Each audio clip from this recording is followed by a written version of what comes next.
విద్యార్థులకు నమస్కారం. సరే, ఇంత ముందు క్లాసులో మనము ఫుడ్ చైన్, ఆహారపు గొలుసు గురించి చెప్పడం అనేది జరిగింది. సరే, ఈరోజు మనము ఆహారపు వల లేదా ఆహారపు జాలము, దీన్ని మనం ఇంగ్లీష్లో ఏమంటామన్నా అంటే మనము ఫుడ్ వెబ్ అని అంటాం. సరే, ఇక్కడ మనము ఆవరణ వ్యవస్థలో ఉండేటువంటి యొక్క వినియోగదారుల ఆహారపు అలవాట్లన్నీ కూడా ఒకే రకంగా ఉండవు. మనం ఆవరణ వ్యవస్థలో వినియోగదారుల యొక్క ఆహారపు అలవాట్లన్నీ కూడా ఒకే రకంగా ఉండవు. ఈ యొక్క విభిన్న ఆహారపు అలవాట్ల వలన ఒకే ఆవరణ వ్యవస్థలో ఉండేటువంటి వివిధ రకాలైనటువంటి యొక్క ఆహారపు శృంఖలాలు అవి ఎట్లా పనిచేస్తాయంటారా అంటే ఏకకాలంలో పనిచేస్తూ ఉంటాయి. అంటే ఈ యొక్క విభిన్న ఆహారపు అలవాట్ల వలన ఒకే ఆవరణ వ్యవస్థలో వివిధ రకాలైనటువంటి ఆహార శృంఖలాలన్నీ కూడా ఒకే కాలంలో పనిచేస్తూ ఉంటాయి. దీన్నే మనం ఏమంటామన్నా అంటే ఈ ఆహారపు శృంఖలాలు ఒకటి లేదా అంతకంటే ఎక్కువ స్థానాల్లో ఒకదానితో ఒకటి కలుపబడి ఉంటాయి. ఈ ఆహారపు శృంఖలాలు ఒకటి లేదా అంతకంటే ఎక్కువ స్థానాల్లో ఒకదానితో ఒకటి ఏమైపోయి ఉంటాయరా అంటే కలుపబడి ఉంటాయి. ఈ ఆహారపు శృంఖలాల అంతఃబంధన ప్రక్రియనే మనం ఏమంటామన్నా అంటే ఆహారపు వల లేదా ఆహారపు జాలము. అంటే ఇది ఆవరణ వ్యవస్థ స్థిరత్వాన్ని ఏమైతా ఉంటుందన్నా అంటే కాపాడుతూ ఉంటుంది. అంటే ఒక జీవిని మరి ఒక జీవి ఏం చేస్తూ ఉంటుందన్నా భక్షిస్తూ ఈ యొక్క ఆవరణ వ్యవస్థ యొక్క స్థిరత్వాన్ని ఏమైతుందన్నా అంటే కాపాడుతూ ఉంటుంది.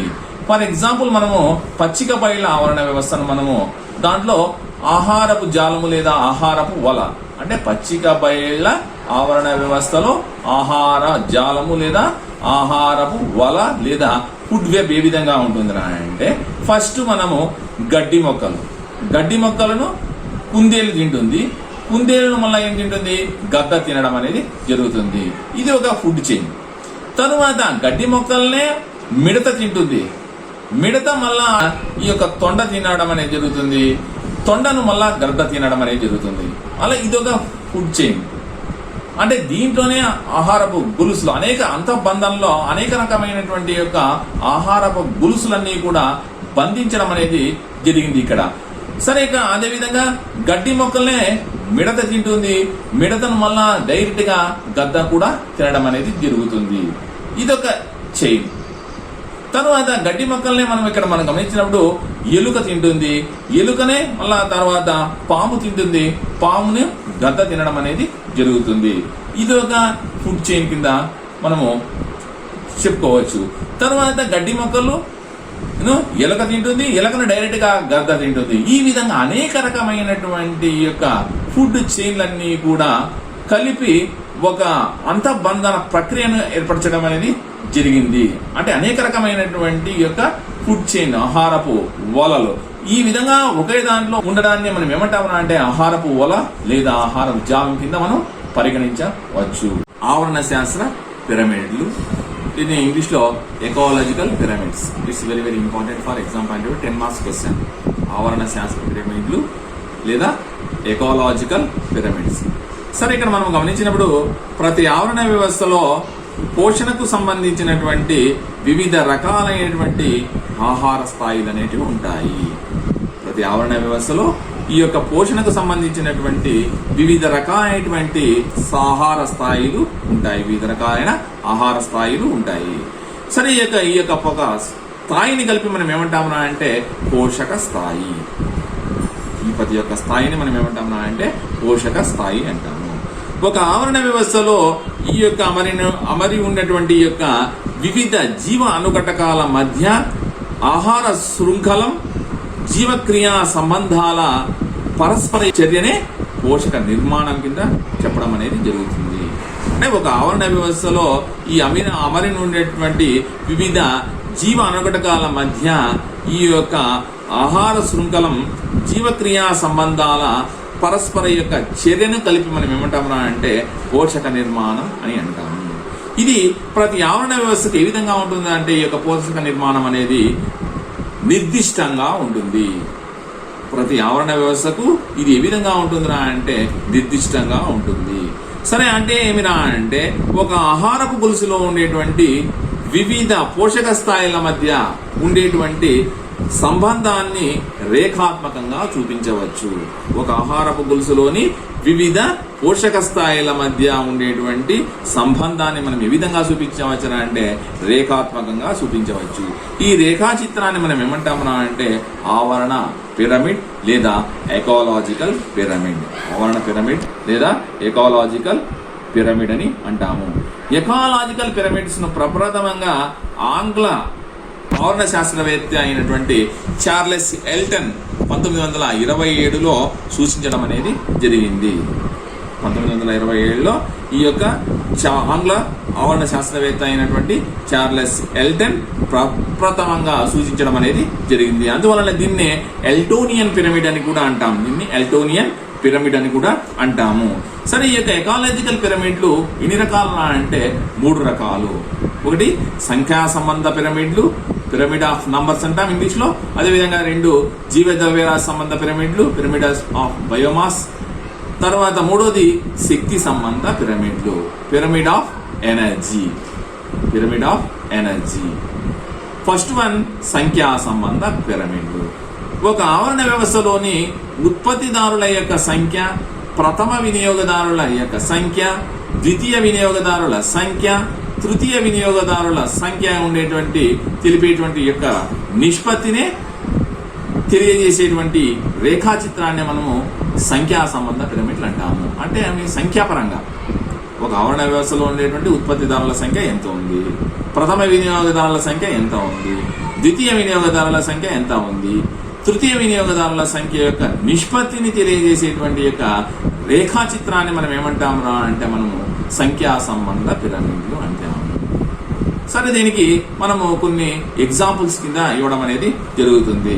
ఒకటి, పచ్చిక బయళ్ళ ఆవరణ వ్యవస్థలో సంఖ్యా సంబంధ పిరమిడ్ ఎట్లా ఉంటుంది? పచ్చిక బయళ్ళ ఆవరణ వ్యవస్థలో సంఖ్యా సంబంధమైనటువంటి పిరమిడ్ ఏ విధంగా ఉంటుంది? Example number 1. తర్వాత అదేవిధంగా ఎగ్జాంపుల్ నంబర్ 2, కొలను ఆవరణ వ్యవస్థలో సంఖ్యా సంబంధ పిరమిడ్ ఏ విధంగా ఉంటుంది? ఎగ్జాంపుల్ నంబర్ 3, అటవీ ఆవరణ వ్యవస్థలో సంఖ్యా సంబంధ పిరమిడ్ ఏ విధంగా ఉంటుంది అని కొన్ని డిఫరెంట్గా ఉన్నాయి. మనము వాటి గురించి మనము చదువుకోవాల్సి ఉంటుంది ఎగ్జాంపుల్స్గా. ఎగ్జాంపుల్ నంబర్ 1, పచ్చిక బయళ్ళ ఆవరణ వ్యవస్థలో సంఖ్యా సంబంధ పిరమిడ్. ఒక పచ్చని గడ్డి బీడులో ఉత్పత్తిదారులైనటువంటి గడ్డి మొక్కలు, ఇతర గుల్మాలు ఏ విధంగా ఉంటాయరా అంటే ఎక్కువ సంఖ్యలో ఉంటాయి. సరే, వాటిని తినేటువంటి శాకాహారులైనటువంటి ప్రాథమిక వినియోగదారుల సంఖ్య అంటే ఎగ్జాంపుల్ మిడతలు, కుందేళ్లు, ఎలకలు ఏ విధంగా ఉంటాయి? వాటి యొక్క సంఖ్య తక్కువగా ఉంటుంది. అదేవిధంగా ఈ శాకాహారులైనటువంటి యొక్క జీవులను ఇంకా తక్కువ సంఖ్యలో ఉండేటువంటి ద్వితీయ వినియోగదారులు అంటే ఏంటివి? తొండలు, కప్పలు, పాములు అంటే మాంసాహారుల కింద వస్తాయి. భక్షించడం అనేది జరుగుతుంది. తరువాత ఉన్నత శ్రేణి అంటే తృతీయ వినియోగదారులు. ఉన్నత శ్రేణి వినియోగదారులైనటువంటి గ్రద్దలు, నెమళ్ళు మొదలైనవి ఇంకా తక్కువ సంఖ్యలో ఉండి పిరమిడ్ అగ్రస్థానంలో ఉంటాయి. అందువల్ల మనము గమనించినప్పుడు పచ్చిక బయళ్ళ ఆవరణ వ్యవస్థలో సంఖ్యకు సంబంధించినటువంటి పిరమిడ్ ఏ విధంగా ఉంటుందిరా అంటే నిటారుగా ఉంటుంది, అప్రైట్ గా ఉంటుంది. సంఖ్యా సంబంధ పిరమిడ్ లో ఎగ్జాంపుల్ నంబర్ 2 కింద కొలను ఆవరణ వ్యవస్థలో సంఖ్యా సంబంధ పిరమిడ్ ఏ విధంగా ఉంటుంది? పాండ్ ఎకో సిస్టమ్ లో ఒక కొలను ఆవరణ వ్యవస్థ పాండ్ ఎకో సిస్టమ్ లోని సంఖ్యా సంబంధ పిరమిడ్ పీఠ భాగంలో ఉత్పత్తిదారులైనటువంటి శైవలాలు, డయాటంలు, నీటి మొక్కలు ఎక్కువ సంఖ్యలో ఉంటాయి. తరువాత 2వ స్థాయి అయినటువంటి జంతు ప్లవకాలైనటువంటి కీటకాలు, చిన్న చేపలు ఉంటాయి. వీటి సంఖ్య ఉత్పత్తిదారుల సంఖ్య కన్నా ఏ విధంగా ఉంటుందా అంటే తక్కువ ఉంటుంది. 3వ స్థాయిలో మాంసాహారులైనటువంటి పెద్ద చేపలు ఇంకా తక్కువ సంఖ్యలో ఉంటాయి. తరువాత 4వ స్థాయిలో ఉన్నత శ్రేణి మాంసాహారులైనటువంటి షార్క్, కింగ్ ఫిషర్ మొదలైనవి ఉంటాయి. ఈ విధంగా కొలను ఆవరణ వ్యవస్థలోని వివిధ పోషక స్థాయిలకు చెందినటువంటి యొక్క జీవుల సంఖ్యలో సాపేక్ష క్షీణత అనేది కనపడుతుంది. అందువలన ఈ యొక్క పిరమిడ్ సంఖ్యా సంబంధ పిరమిడ్ కూడా కొలను ఆవరణ వ్యవస్థలో ఏ విధంగా ఉంటుందిరా అంటే నిటారుగా ఉంటుంది. అటవీ ఆవరణ వ్యవస్థలో సంఖ్యా సంబంధ పిరమిడ్ ఏ విధంగా ఉంటుంది? Example number 3. అటవీ ఆవరణ వ్యవస్థలో సంఖ్యా సంబంధ పిరమిడ్ ఏ విధంగా ఉంటుంది అంటే ఇటలీలోగా ఉంటుంది. అడవిలో ఉత్పత్తిదారులైనటువంటి యొక్క వృక్షాలు అనేక సంఖ్యలో ఉండి పిరమిడ్ పీఠ భాగంలో ఉంటాయి.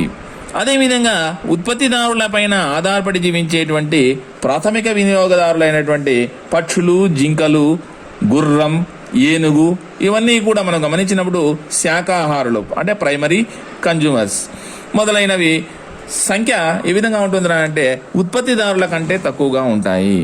తర్వాత ప్రాథమిక వినియోగదారులను తినేటువంటి ద్వితీయ వినియోగదారులు అంటే మాంసాహారులు సెకండరీ కన్జ్యూమర్స్. ద్వితీయ వినియోగదారులు అయినటువంటి ఎలుగుబంటు, నక్క, పాము మొదలైనవి ఇంకా తక్కువ సంఖ్యలో ఉంటాయి. తర్వాత ద్వితీయ వినియోగదారులను తినేటువంటి యొక్క తృతీయ వినియోగదారులు అంటే టెర్షరీ కన్జ్యూమర్స్ అయినటువంటి సింహము, పులి మొదలైనవి ఇంకా తక్కువ సంఖ్యలో ఉంటాయి. అందువలన అటవీ ఆవరణ వ్యవస్థలో సంఖ్యా సంబంధం ఏ విధంగా ఉంటుంది అంటే నిత్య నిలువుగానే ఉంటుంది. సంఖ్యా సంబంధ పిరమిడ్లో 4వ ఎగ్జాంపుల్ పరాన్నజీవ ఆవరణ వ్యవస్థలో సంఖ్యా సంబంధ పిరమిడ్. పరాన్నజీవ ఆవరణ వ్యవస్థలో సంఖ్యా సంబంధ పిరమిడ్ ఏ విధంగా ఉంటుందిరా అంటే తల కిందులుగా ఉంటుంది. అంటే మిగిలినవన్నీ కూడా కొలను ఆవరణ వ్యవస్థ సంఖ్యా సంబంధ పిరమిడ్, అటవీ ఆవరణ సంబంధంలో సంఖ్యా సంబంధ పిరమిడ్, పచ్చిక బయల ఆవరణ వ్యవస్థలో సంఖ్యా సంబంధ పిరమిడ్లు అన్నీ కూడా నిట్ట నిలువుగా ఉంటే పరాన్నజీవ ఆవరణ వ్యవస్థలో సంఖ్యా సంబంధ పిరమిడ్ ఏ విధంగా ఉంటుందిరా అంటే తలకిందులుగా ఉంటుంది.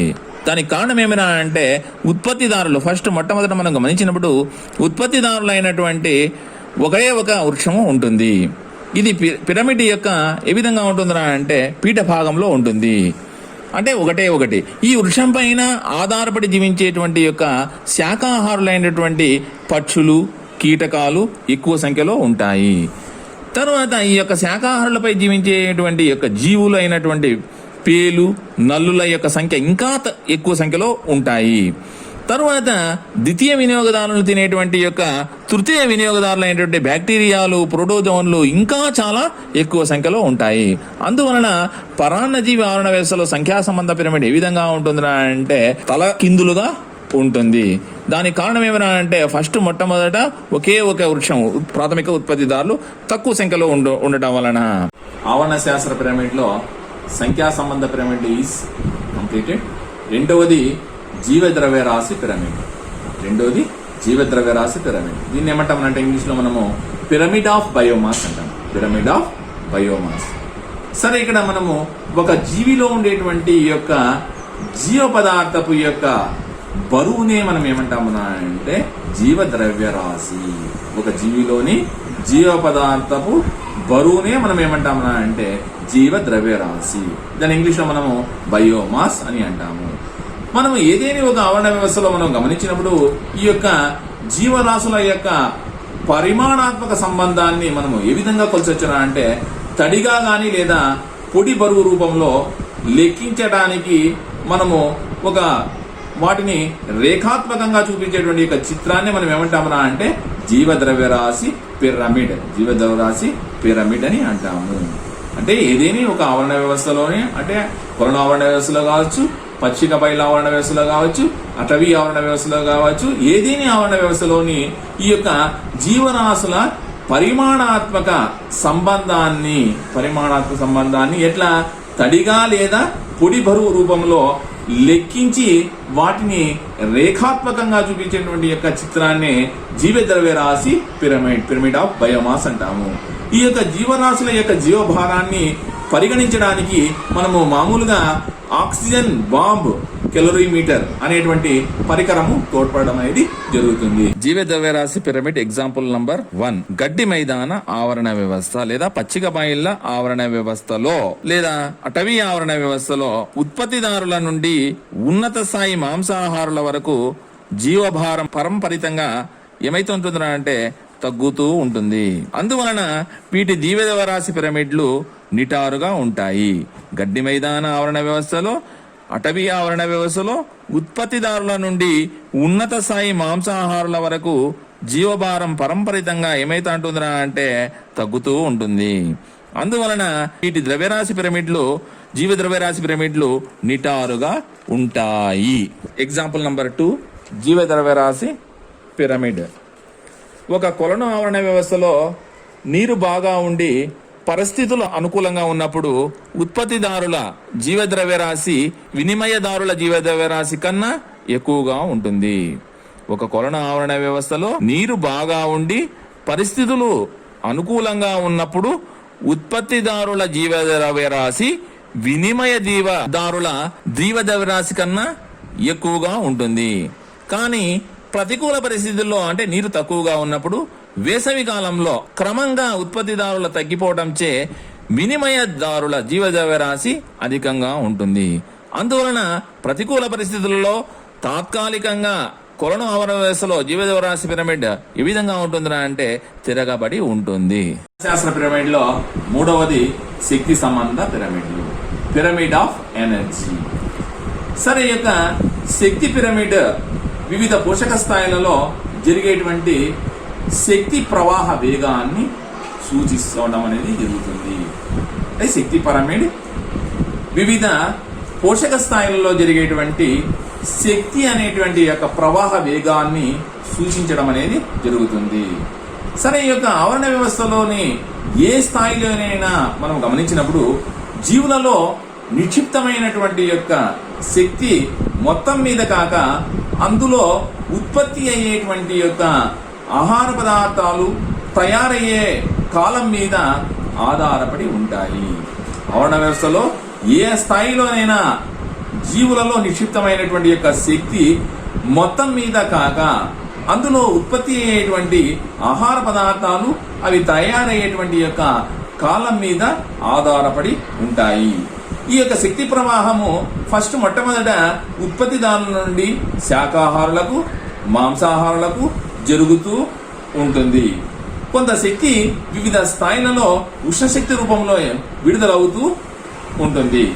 కొంత శక్తి వివిధ స్థాయిలలో ఉష్ణశక్తి రూపంలో విడుదలవుతూ ఉంటుంది. అందువలన ఆకృతిలో ఈ యొక్క పిరమిడ్ ఎల్లప్పుడూ ఎట్లా ఉంటుంది అంటే నిటారుగా ఉంటుంది. శక్తి పిరమిడ్ వివిధ పోషక స్థాయిల్లో జరిగేటువంటి శక్తి ప్రవాహ వేగాన్ని సూచిస్తుంది.